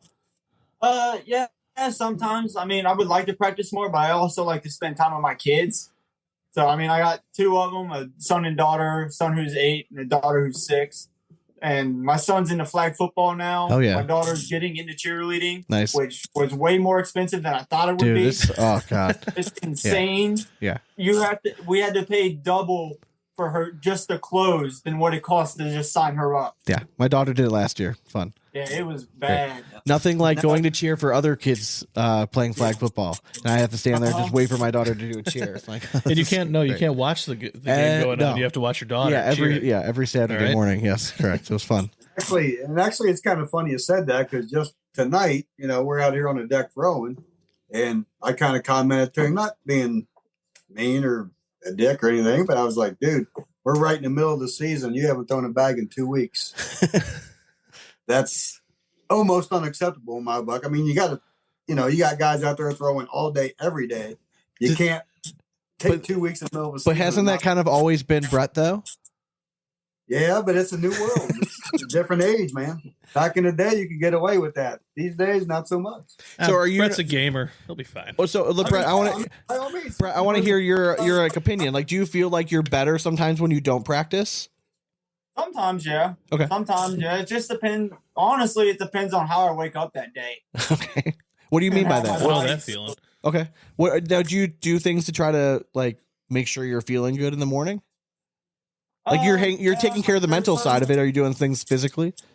There's certain ways that I sleep to like get pain off my body. Like I won't sleep on one side during tournaments. Like I won't sleep on my right side. I'll only sleep on my left. But mainly just no physical thing. Just get a good night's sleep. That's pretty much it. It's a big key because a lot of those guys don't. I mean, they're out there still slinging bags until 4 a.m. like trying to win some cash games and stuff. And then you got a 30-year-old griping about pain. Come on. That's when it starts, Matt. All right, that's when it starts. That is Believe correct. me, I will attest to that. First time I woke up and my back was sore, I'm like, "What the hell is this?" And then I'm not Sean gonna- reminded me, he's like, "You're 30 now." Yeah. I'm like, "Okay." I'm I not get gonna it. lie. I was coming downstairs today, and I told Dane, I'm like, I'm sad to admit that like I'm sore from like throwing kids in a pool yesterday. Like, you know what I mean? Like just 4 kids over and over. Like Yeah. I'm like legit sore. Like I felt like I probably did like 80 squats. You know what I mean? Like just I chucking can these kids. promise you, come Monday after this week, I mean, I am feeling it. I mean, 3 days of being out there. Oh hell yeah! Dude, feeling it. Now, so Matt, you've made changes. So obviously not just like the mental side of things, but you've made like physical changes as well, right? Like I know you made a pretty public, you know, just saying that like you were going to stop drinking like while you're throwing and things like that. Do you think that's had a positive effect on your game overall? I think so. I mean, I changed. I went from stepping to no stepping just for the physical endurance. Really Yeah. was the main reason I done that. And that it's helped. I'm getting through the weekends better. Are you okay? Without stepping every bag. I am, but you know, I was on a nice strong yoga kick for a while. I need Sweet. to get back on that. Actually, I just literally I kind of got just busy and lazy. Yeah, it happens. I need to get back on it because man, it definitely makes a difference. And, doctor said I had high cholesterol. Quit drinking beer. So I did totally quit drinking for a while, but now I found not drinking beer, but I'm still drinking something now. Just I got to, you. Yeah. Just try to get that chill, but Yeah. I'm not getting drunk like I used to. I can tell you that. Yeah. Well, I mean, there is that happy medium, though. I quit drinking. He's totally quit yeah, I drinking. Yeah. totally quit drinking. Do you feel like? Do you feel better in the mornings? What? Do you feel better in the mornings? Yeah. Oh, yeah. easily. Yeah. Do you feel like do you notice a difference like in your like overall performance? Yeah. Oh yeah. Yeah, I got a lot more energy. I can last longer than what I was when I was drinking. I feel like my mental strength is stronger. Oh, See, I 100%. always tell my wife I last longer after I have a few drinks. What the hell? See, You don't have to laugh. You don't have to laugh. It's all right. Sorry. He's giving the curse. On the color commentary, right? It's a relaxed muscle feeling to it. That's the only reason why I did it, was just stay relaxed. Yeah, that liquid I feel courage. like through mental mindset thing, I don't need the alcohol to do that. I can mentally do it myself. 100%. 100%. So what are your guys' thoughts on like the state of the game with just like all these 12-year-old kids just being ridiculously good? Do you think it's good? I mean, yeah, for the time being, but once reality hits them and life hits them and they get a girl and everything, then But what I'm saying is you guys are professional players. You guys are professional players. You guys have a vested interest in this sport getting bigger at the professional level. Do you think it's a good thing if a 9-year-old goes in and wins a national? No, Okay. 100% no. Why? And I'm just here. I mean, we've talked about it a bunch. I'm interested in get other opinions. You know, this is a sport on TV. It's a little kid. Their time will come as an adult. Yeah. But I mean, it's whatever. I mean, I got nothing against them. That's just my personal opinion. Yeah, I mean, obviously you believe in them. I mean, you drafted like every single one of them this year in the team's draft. I mean, we had 2 just horrible years with Colonel, so me and Justin Rowe and Brett kind of got our heads together and said, let's grab all these young kids and give it a whirl and see what happens. How is the team's season going so far? I know you guys didn't get off to a great start, but how is it going since? I posted the standings. I think we're sitting third. Actually, we got off to a great start. Did you really? Okay. It was downhill Okay. after that. Because we checked on it probably 2 or 3 weeks. Here's my biggest thing with the teams: is that there's just no promotion of it. So I forget about it. And we went into the season thinking that we wanted to have a vested interest in promoting this stuff, but like, Let's see what they have pulled up here Yeah. real quick. Let's see. standings maybe. It's under here. Yeah, there it goes. I do like that teams are the first drop down on the Yes. website, so that's underneath the pros there. See, we're 14 and 21. 14, That should 21. be reversed was my plan. So, you know. Okay. Let's see here. But it was crazy because the first match we had was on TV, and man, everybody just played great. You guys did, Everybody yeah. played great. You So I honestly was look like a excited, genius. pumped, Oh yeah, and you look like a hey, genius. The next day, it was like, what happened? Everybody went, you know, do we need the cameras on? Yeah, apparently so for those young dudes. I mean, honestly, your guys looking at these standings though, your guys' division is still definitely up for grabs, and then National West is too. But man, American South, the Coasters are just absolutely just destroying everyone in that one. It's disgusting. But you know, back to the kids. The last 2 signatures we've had to play Mason and Cash in the brackets. I mean, don't get me wrong. I mean, they're what 9, and 15, 15 I think old Mason. Mason. I think he's 14. And I mean, they're tough as any team out there to beat. That's so crazy. Of course they are, but again, you know, my thought is, you know, you should be at least 16 before you're on TV playing, but that's whatever. You know, I mean, it we've don't always matter. been strong proponents of the youth should be playing other sports, like reserve cornhole for the guys that can't do it anymore. That's how I always saw it, right? That's what I might look at. That's why we fell in love with the game. Well, I think listen, the ACL is taking these steps to try to. They fell in love with the game, and they do it. They got all day, every day. They got nothing else to worry about. Yeah, and I know it's really just a jealous all day, side of every me. day. Like I wish cornhole was more prominent when we were growing up. It was always just like the backyard barbecue game that we would just put out in the yard and mess around with. I got side eye so often growing up. When you play cornhole? Oh, that cornhole? Yeah, that one. He was an oddball. You know, he was the only kid playing back. Yeah, correct. Yeah. He did play. He was the only kid playing. Oh, and I man. think he was 16 before we actually partnered up, wasn't he? I think he finally hit 16. I said, all right, me and you, let's go. It's time. God, that's crazy. Just old enough to buy him a beer.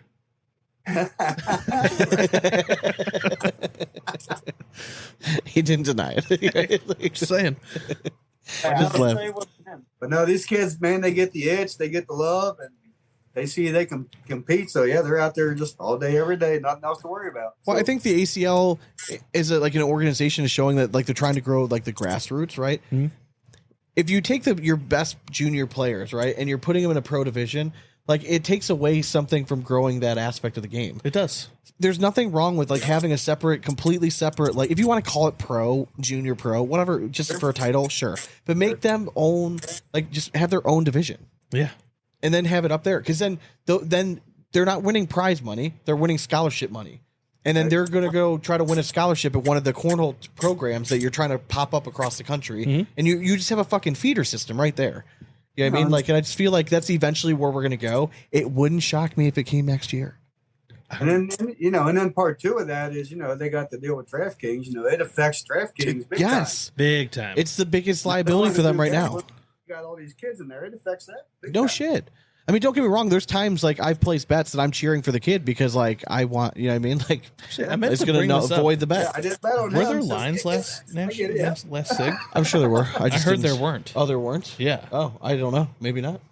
I heard that there were not lines on DraftKings last one. I'm going to look into that though. No, there was. Were there? Okay, because I saw somebody post something up saying that they couldn't find Cornhole. Maybe they were just in the wrong state. It just sucks. I always forget too late because like we can't do it in Ohio. So like I have to have my brother-in-law. Got to get into PA to do it, or Michigan. Okay. Yeah, no, it was definitely there because my buddy sent me a text saying, "Dude, you're 700 to 1, or 700 to 7 to 1. 7 to 1. Yeah. He said you're 7 to 1. Your odds of coming down. You've been playing better. I was like, yeah, I've been playing better. Yeah. So it was definitely out there. Yeah. I mean, we would appreciate some of us out here, like if you didn't play so well, then you won. Yeah, I mean that would be fun. That's what those odds to like 18 to 1, and then just come out of nowhere. Correct. We'll be super happy. Still, like nothing's ever going to beat. It has to be the best of all time. Had to be Justin Byrne Jr. Oh yeah, he was 70 to 1. Or right? Yeah, and that 70 to 1. His first national as a rookie, right? Yeah, won singles and doubles, and just won me a whole bunch. Won me a whole bunch of money. Paid for our vacation house that year. And Sean still hasn't won a sports bet since then. That's a nice one. It was very nice. It was very nice. Trying to think. There are some listener questions. Let me pull this up. Oh, there are. Yeah, I'll get some too. You guys are popular. Surprised. I didn't think we were. We get booed a lot. Yeah, we get. You never hear us. But if you're willing to be booed, then you have equal amount of fans. And I don't know if this is necessarily. Yeah, well, yeah, and I don't know if that's necessarily true or not. But like, I feel like the fact that to me, I've always taken as you guys kind of embrace that role, and I think it's great. Because like we need that. Don't bother me. Yeah, 100%, and that's what makes it scary. Bring on the boot. Yeah, because as much as people don't want to admit, you guys still maybe not to the effect it had 4 or 5 years ago, but when no one's ever excited to see them like your guys' names to go up against. You know what I mean? Like you still have like the guy effect a little bit. Mm-hmm. You know what I mean? I still see people when they see our name and we walk out, yeah, you know what I mean. So that's what I'm saying. It's like, and all it takes is one win, and then you guys are right back up where everyone's like, "Oh fuck me!" Like, goddamn! Like, here we go again. We've been right at the top of that hill. We got to get right over that hill. A doubles world championship seems very fitting. Man, that would be great. Wouldn't that be nice? Been there, done that. Yeah, I know. That's what I'm saying. It would be kind of full circle. As fans for as long as we've been. Oh yeah. Like I want nothing more. Cry again. If that happens, you'll see me cry again. Well, that's fair enough. All right. So we need some Matt Guy tears. We need to bottle those up this time and then sell them. All right. We'll put them on a top trading card. Yeah, right. And then case that shit just up. have a little, have a little clear insert. Be like, we swear his tears. Tops, if you do this, I want credit. Actually, it was just 2 weeks ago. He was talking. I forget. He was talking to somebody, and he said, "Yeah, the first ever Cornhole World Championship was in 2006, and we're the only two still playing from it." Who were we talking to, Dane? Who did we just interview with? What's his name? Do you remember? The guy with Ben Voodoo from the ACO. Oh God, Ryan LaBelle. Yeah. LaBelle. Oh, yeah. So we pulled up a picture of you at the very first World Championships of Cornhole.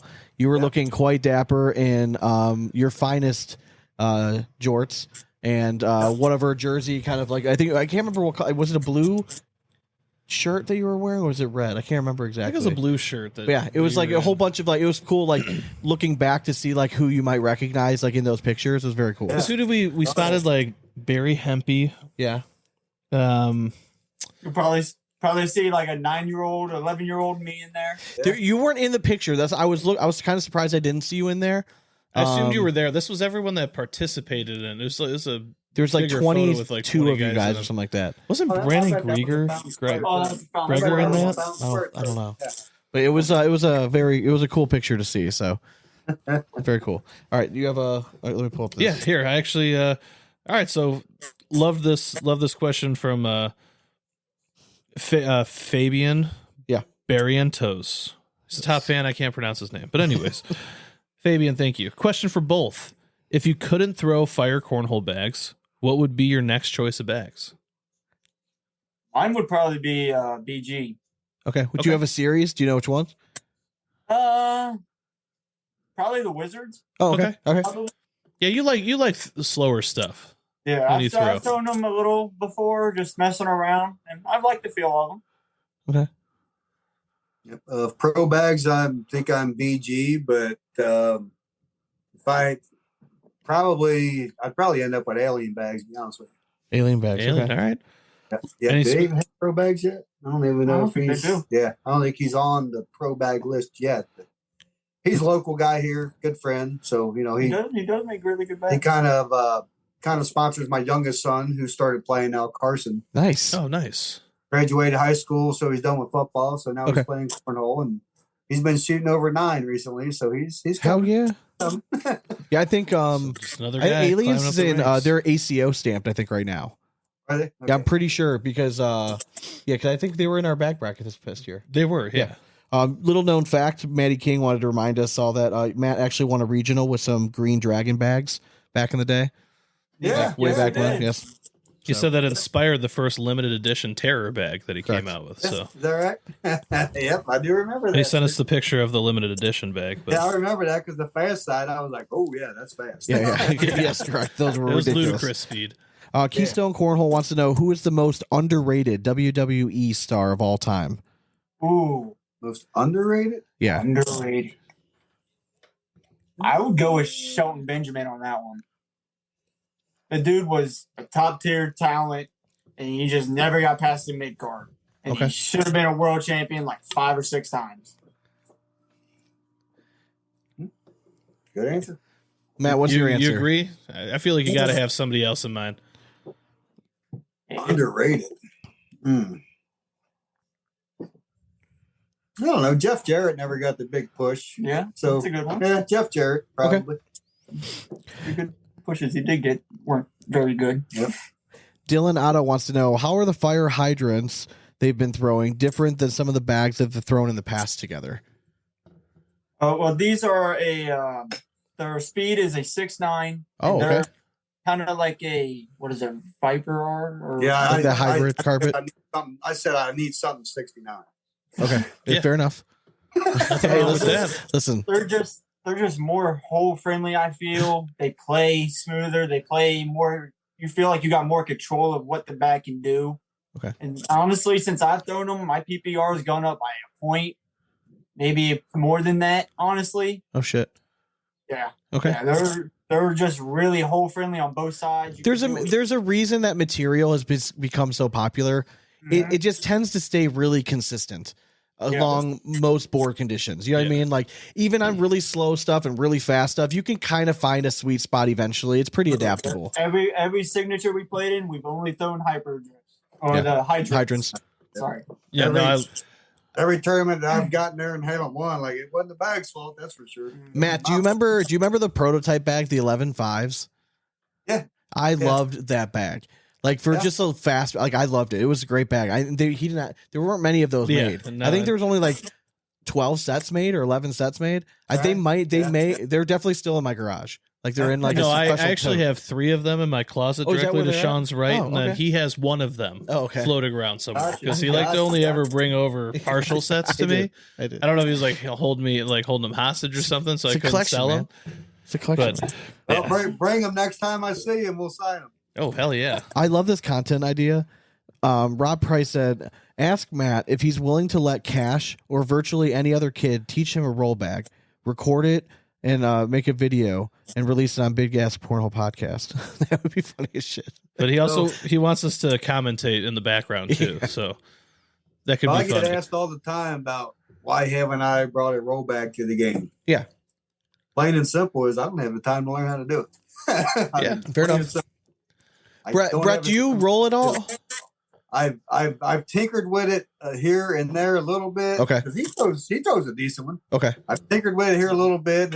I don't know. It's just not my DNA. It would definitely take some time for me to learn how to do it. And I just don't have the time. And I would be interested to know, like, when would you ever go to it versus like your airmail? Just because you shoot it at like a historically high rate, anyways. Yeah. Like you're like the one person where it's just like, I don't know, like last bag when there's 3 bags kind of covering up the hole, and you can roll in without taking anything else.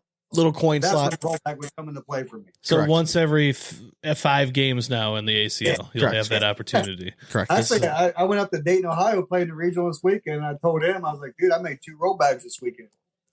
Didn't try. Yeah. Hey, Sometimes it just happens. There was a pile there, and I threw trying to push it there, and it just rolled in. Everybody was like, what the heck? listen, we count that though. We count that every single time. Okay. Like yeah, That's- absolutely. It goes down That's to the my record. roll bag too. All right. Yes, correct. In my head. Correct. I mean, yeah, correct. Yes. All right. So I think we have a very important draft to do. We do, and they're the perfect guest for it because I've been wanting to let this one rip.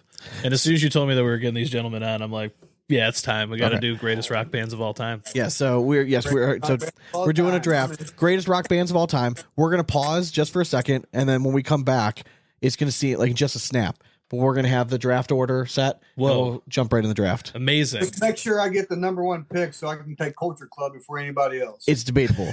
All right, Milli Vanilli might be there. All right, we'll pause just for a second.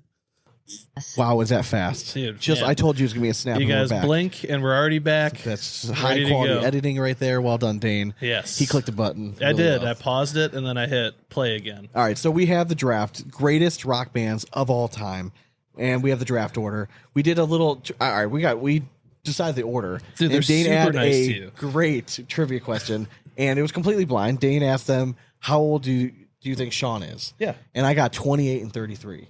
So Dude, like, you're doing I'm just gonna something be in a right. good mood for like the rest of the week. So Look at thanks, that, man. skipping around. Kind of butter them up. Like, Let me guess again.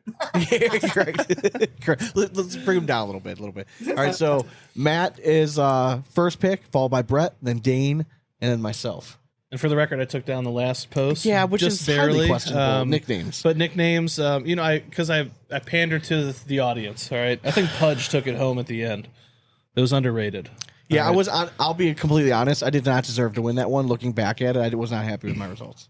Well, you didn't go from your heart. I You went didn't. with I know, what was I know. you thought was I know, popular, I but know. don't trust. I'm lists, learning. man. I'm learning. I'm going to adapt. Learn. All right, so kicking this draft off with the number 1 overall draft pick. I mean, this is big. This is like greatest rock bands of all time. This is actually kind of a lot of pressure to have Yeah. the number 1 pick. Let's see if you can handle it. Matt, who you going with? Take it away. Well, due to what I said earlier, I will start with saying it's not Culture Club. Okay, Fair all right. enough. I had it typed in. Let me delete that. Delete. All right. But I mean, it's a band that's been rocking ever since I was a kid, and it's still rocking these days. And they actually still put on a hell of a concert. AC/DC. Yep. ACDC. They just played here not too long ago. They right? did, It's yeah. like last week, I think. In I know Cleveland. some buddies that went. And they Yeah. said they killed it. Yeah, forced me to have a hour and 40-minute drive home on a 20-minute drive because downtown Cleveland looked like sure. it was like just going up in shambles. It was insane. There's so many people down there for it. Yep. They still rock though, man. They do. They still rock. Great pick. Loved it. Brett, who you following up with? All right, I'm going with the people that he took me to my first concert to see. I dressed up as their drummer. Give me the hottest band in the world, Kiss. There it is. All right. It's KISS. I don't know why. Capitalized too. All right. I thought I probably could have correctly predicted the first 2 picks, I think. Yeah, I was definitely in that realm. Yeah, there There were was a few others that were in consideration, couple, but a like, couple all right. ones in there, but yeah, that was definitely up there on my list for you. Very solid. I'm going a little more on the softer side.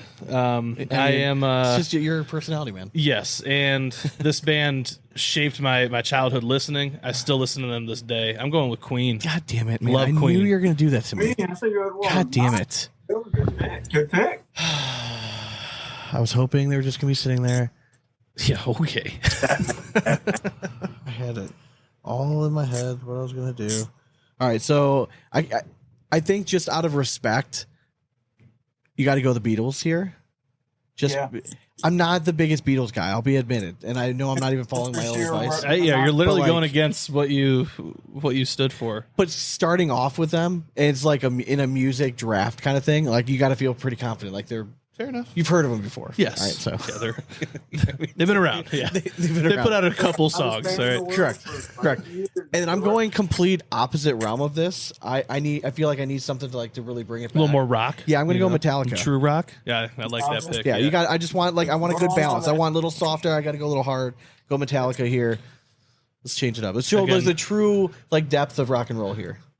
There you go. Soft with the Beatles, then you take a Viagra and go hard with Metallica. Thank you very much. Boom. Hell yeah. That could be the next song. Hell yeah. We're part of this generation that we're on hymns now. Yeah, right? correct. That seems to be it's more private. It's discreet. Yeah, you can just get it online and be like, doctor, I need a pill to make it hard. Thank you. I need to grow hair and not ejaculate in 2 minutes. Like, done. I make a pill for you. It's like, done. What? And it's discreet? Like, holy shit. And the fact that this band came back around to me, that I have to take them. Okay. But I'm going with the Rolling Stones, man. Okay. Always been a fan. I couldn't go Beatles and Rolling Stones back. I get that. They're kind of like I feel like it's almost two different fandoms there. Like they kind of don't quite mix. But I've always been a Rolling Stones fan. And yeah, they just they literally have a magazine about rock and roll named after them. So kind of a big deal. Just the fact that Keith Richards is still alive is 100%. Yeah, still trying to move. So it's not easy for him, but correct. Trying. All right, Brett, back to you. I'm taking the people who sing our theme song for doubles, Motley Crue. Oh, nice. I love it. Don't worry, I spelled it correctly. Our theme song for doubles is "Kickstart My Heart." Oh, good one. Yeah. Yeah. I would play it, but we'll get cut out, so have to owe them money. I really wish the ACL would adopt the walkout music stuff. I really do wish they would make it more theatrical instead of just cutting and you guys are just awkwardly standing there and fist bumping. Make it a production a little bit. You know what I mean? Yes. They do it for the Super Bowl. When they do it for the Super Bowl, it's fun. You know what I mean? Do something fun like that for you guys. I just don't get it. Yep, absolutely. All about fun. Yep. All right, so Matt, you got back-to-back picks here. Back-to-back picks, yep. And I've got them right here. So my second pick is Led Zeppelin. Yep. Absolutely. Excellent pick. Man, I can remember as a young kid rocking out to them before I was even 10. So, yep, 100%. I was between the Stones and Zeppelin. I mean, Zeppelin's right up there for me. I probably listened to more Zeppelin than the Stones, but I gave, the fandom maybe a little pandering on that one, too, for taking the Stones first. And then my next band is the band my oldest brother got me into, and I actually just went and seen them 2 years ago. Judas Priest. Judas Priest. Yeah. Great picks. They've been doing it a long time. Guys, I just want to point out we're killing this draft right now. Yep. Just agree. It's going swimmingly. So Brett, just keep with the times here. Let's not derail this bad boy. I won't. I got you. Give me some Guns N' Roses. Yep. God damn it, Brett. Yeah, Yes, sir. I was hoping that one was going to drop too. Oh well. They're I think they're my favorite out of that genre. I love them. Yeah, I mean they're part of multiple playlists for me. Welcome to the jungle. I know. Fuck. Yeah, so now I'm kind of in my space of I only have 3 picks left, and there's quite a few I know, right? that I really want to take, and some of them I don't think are maybe on your guys' radar, but the one that I am just I just find myself listening to their albums start to finish still to this day, which is not something people do anymore, but Journey. Always, I love Journey. They were literally, God, I fucking hate you so much. They were on my long list. I hate that we're back to back like To this. them 2 nights ago. God damn Yeah, I it. mean, we just went and saw a cover band with them, and honestly, people don't realize the Journey songs that everyone knows are such a small snippet of what Journey really is. They have a huge list of music that is far beyond what was popular on the radio. Yep. Without a doubt. Shanae, you got back-to-back picks. I know your next 3 picks were all taken just ahead of you, so we'll give you a minute. They really were. That's very well done. It's just I had names and I had to keep crossing them off before I sit down. All right. In Sean's defense, he's not a huge music guy. I'm not actually. So like, I mean, I get the struggle with this, but you know enough bands. That, Oh, yeah. I'm just trying to decide which route I want to go. All right. So this first one, I'm going to go with Grateful Dead. Okay. Okay. If I can spell it, Would be sweet. I mean, that's I mean, debatable to throw them in rock, but it's all right. We'll leave it there. I'm just kidding. I'll throw them in rock. I cannot type that out. There we go. Jesus. All right, what other losing pick you taking? Aerosmith. Okay, there. That's better. What was it? Aerosmith. Aerosmith. Yeah, they just, you know what I mean? Like, off my list.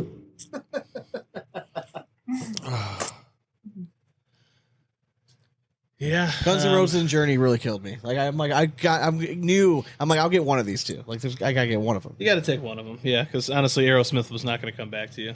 No, it wasn't. No, I was saying, like, I thought for sure I was gonna get Guns N' Roses or Journey. Yeah. Like, and I thought for like those were a lock, and I'm like, oh shit. Well, now, all right, now I'm panicking. I'm wheeling. So it's like, do I risk my comeback Right.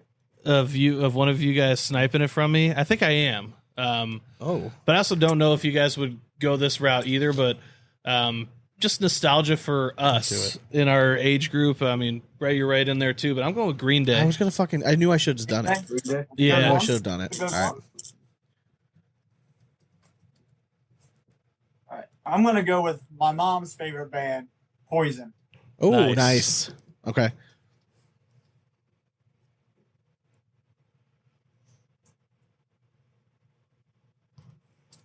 And that makes it real easy for me with back-to-back picks. For you. for you. I don't know if you're. You know, all right. So what do you got for back-to-back picks here? I do love the Poison pick. That's it's a sexy pick. It is. Yeah. Yes, it is. Yep. Poison's good, but nope. So first pick is Def Leppard. Yep. Nice. Absolutely. Oh yeah. And then my final pick is one of my favorite bands of all time, the Scorpions. They absolutely rock. Hell yeah. No, I like that. Good pick. Good pick. All right, Brett. Coming back around, closing it off. I'm gonna go with Foreigner. No, man, good pick. Another band that I feel like so many people don't realize how many freaking hits they have. Yeah. And like you turn on their greatest hits, you're like, holy shit, these guys ripped. Like there's so many, and so many of their songs are used in movies too. Yeah. Yeah. Like Actually, it, for sure. Around 3 weeks ago, we seen Joan Jett and Billy Idol in concert. That was pretty Oh, cool. no that'd be shit. a good Oh, one. yeah. Yeah. Hell yeah. Man, well, you just said my neck. No, I'm just kidding. So this one is entirely my favorite band of all time, and I'm glad that it came back to me. But I share this with my dad. But I'm a huge ELO fan. I'm gonna go with Orchestra. yeah. So I know it's not quite the hardest of rock, but sorry, Jeff Lynne still slaps, and they still put it together. And I've always loved their music. So I'm gonna go with ELO, and another band that I challenge anyone who's like, "What the hell do they sing?" Just look them up. Yep. And have you ever seen Happy Gilmore? Then you know who ELO Those is. are tough. All right, Sean. Last and final pick. I'm going to go with Nirvana. Nirvana. There you go. I almost went to Foo Fighters, but the one Foo Fighters. I mean, for relevant, I thought like Foo Fighters, Red Hot Chili Peppers, Nirvana. sure. Like Yeah. those were all like right around that era. Yeah. All right, so honorable mentions. Are there any ones that were left off the list that you guys I can would? tell you we're going to get a lot of heat because nobody said they never were my cup of tea. I just never got into them. Maybe because I never smoked weed. Was Pink Floyd. Pink Floyd. Yeah, I was gonna say So Pink I had Floyd them for written sure. down. I had them written down, but I didn't want to pair them with Grateful Dead. You know what So I mean? Like, my question to my mother is like, she always claims Pink Floyd's one of her favorite albums. But Yeah, she always how- gave me Smokes a shit lot for of weed. smoking weed. Yeah. Like, yeah, like Correct. those two don't coincide. You don't just Yeah. listen to Pink Floyd and just hang out. Like, you're high as shit. Listen to Dark Side of the Moon. Like, that's the only way to. I feel like to make it Black happen. Sabbath is going to be one that a lot of people. We'll definitely get some flack for that one. Yeah. But again, you Special can. guest here. Here's Carson. I was just talking about him before. There's What's the up, future. Carson? The future guy. The future guy. He's the future. Yep. Hell yeah, man. Hey, what's your favorite band? Favorite band? Yeah. Yeah. Only 3 days of grace. All right, Okay. all right. That's you a good passed one. the test. Respectable. All right, We'll you're, take that. You're allowed to stay. You remain. Actually, look what he's got on. Alien. There you go. Oh yeah, Well, you didn't say Jonas Brothers, so we'll you can stay. you can stay around. Even though I saw Jonas Brothers in Vegas with my wife, and they're fantastic. That's his girlfriend's favorite band. Hey, it's I respect her though. All right, my wife dragged me to it. I'm not gonna lie, I was entertained. All right, like they're actually pretty good musicians. A little disappointed that Rush didn't make the list. Yeah, I was never a Rush guy, but they're a great band. They've become more popular recently, just after a few movies. Into some movies. I mean, CCR was on my short list. I'm a Leonard big Leonard Skinner. Skinner. I'm kind of surprised. Yeah, but I mean, Skinner's. And again, it's I don't know. Like I like a couple of their songs. I was never like deep into their cuts on that one. Van Halen could have made the list for sure. Yeah. Yeah, until they turned into Van Hagar. Creedence Clearwater Revival. Yeah, CCR. Yeah, that's the one. I Yeah. thought they did good. Bon Jovi. Yeah, Bon Jovi was definitely on the list. Jovi was The on Police. list. It was on the bottom end of my list. Yeah, Tom Petty and the Heartbreakers. Like that was definitely up there. The Clash, the Police. Petty, yeah. Radiohead. Concert a couple years ago before he died. He was great. Yeah. Yeah, I still remember his halftime show though was not his best, and I felt really bad about that for the Super Bowl. Who's Tom that? Petty. Oh yeah. That was rough. I mean, Crosby, Stills, and Nash. Like that was another one, but I thought like maybe for this draft, if we had another 5 picks, that one would have. This one could have been gone on on my for a list. while. Yeah, honestly, we could have gone on for days with this one. Like, Oh, we Yeah. could. Oh, yeah. Absolutely. Rat, For sure. One of my favorite bands from the 80s was Rat. Rat. Yeah. For sure. For sure. We could have went 20 rounds with this. Dane, you want to recap the teams here? Hell yeah. All right, so Matt let us off. Took AC/DC. Then he went Led Zeppelin, Judas Priest, Def Leppard, Scorpions. I mean, that's a that list. sums up your personality. I feel like that's your identity. It's for sure. That's a good to the one. core. That's his playlist. That's his music. All right, then Brett followed it up. Kiss, Motley Crue, Guns N' Roses, Poison, and Foreigner. Another banger of a list. All right, so let me ask you, Matt, as a Hey, hard to father. believe I'm his dad, right? Yeah, I was gonna say, Yeah. as a father, does that make you a little bit proud? Like, do you feel like you did something right? Absolutely. That's fair enough. And, Absolutely. And I he's went only in- 19 and he knows all that shit. I need Of to my course, son you to have listen to to. like if he grows up and he listens to like a Bob Marley or a Sublime song, I'll Yeah. know I did something right. in my You life. nailed it. Yeah, Yep. I did all right. Something. I Like, did all something. right. You have that chill. All right, I took Queen, Rolling Stones, Journey, Green Day, and ELO. God damn it! And then Sean took the Beatles, Metallica, Grateful Dead, Aerosmith, and Nirvana. I don't hate my team, but there's 2 I wanted from your list. I know. wanted Journey and Green Day really Yeah. bad. Well, I hate drafting sucks right to behind. I suck. know. Sucks to suck. You know what you're doing, taking third pick. I'll give you credit. Yeah. Yeah, You know, fair solid. just wanted to Well done. ruin your day. Oh yeah. So I hope you guys enjoyed the draft. And Guy Nation, thank you so much for joining us. It's been a long time coming. Brett, like I still can't believe it's been 5 years since you've been on before. Yeah, I know, right? Like I think what happened was like you came on with us first and we rubbed it in the Dogcast face. And then Yeah. like they got so jealous and they like tried to like hijack you or something. Yeah, And I was then- on like 4 of their podcasts. Yeah, and we felt bad. We just like let everyone else have it. You know what I mean? So like it's fine. But Honestly, we I knew. feel like I was see you thinking though. earlier Yeah, today, correct. Remember the promo video we made for Oh that? God. Yeah, Oh, 100%. my Lord, that was fantastic. So pretty much it comes up as like a Facebook memory every year, and like I will always share. Yeah, it. we Actually, I might repost just it and- that might be the hype I post tomorrow. Yeah, post I'm gonna that find up. that. I'm gonna repost Hell that. yeah. Yeah, call them out again. Bring it That was back to so light. much fun. And that's when it was like it was fun and like cornhole was booming too. And like we didn't know, nobody knew what it was gonna get. We were all super excited, and now it's just everything's like leveled off, which is okay. Like I think we probably saw it as at its peak. I still believe that. I think we probably saw it as peak, but I think it's still okay where it's at now. You know what I mean? Like it's still very competitive, and you know what I mean. Like, are we gonna get 100 people being able to travel the world and do this, for a living? I just tend to think that if it hasn't happened yet, like probably not. Well, what's exciting me is seeing the Japan Cornhole Association, Yeah. Australian Cornhole, Yeah. like all these other ones thing, around the that's- world, for man, sure. they're starting to pop off, Yep. and that's all it takes. Because once That is once the the thing, Americans start it is feeling like making this its way around the sport's world. like spreading out there, then it's only going to get bigger here too. Have you So- guys you guys been overseas yet? I have not. Oh, you guys have got. Oh, I feel like that would be very popular if you guys went to Europe. Oh my God, Yeah. you guys would be treated like kings over there. And again, I get asked, oh my God, you would be a Yeah. rock star. You showed up. Oh yeah, for sure? Again, normal job. yeah. Yeah, I it's get it, hard. man. I get it. Very hard to do. Listen, And that's why we international don't- travel is a little different. Like you gotta take extra days off when you're traveling because you need recovery. I mean, you gotta get that time clock right. I want to, and I'm sure at some point I will, but just very hard to do. Oh, for sure. I mean, that's why we don't we don't go to the events anymore. Like it's hard for us to get extra time off work, and we're trying to get content in other venues, and like just it's hard to get up there, and it just gets so expensive to travel, man.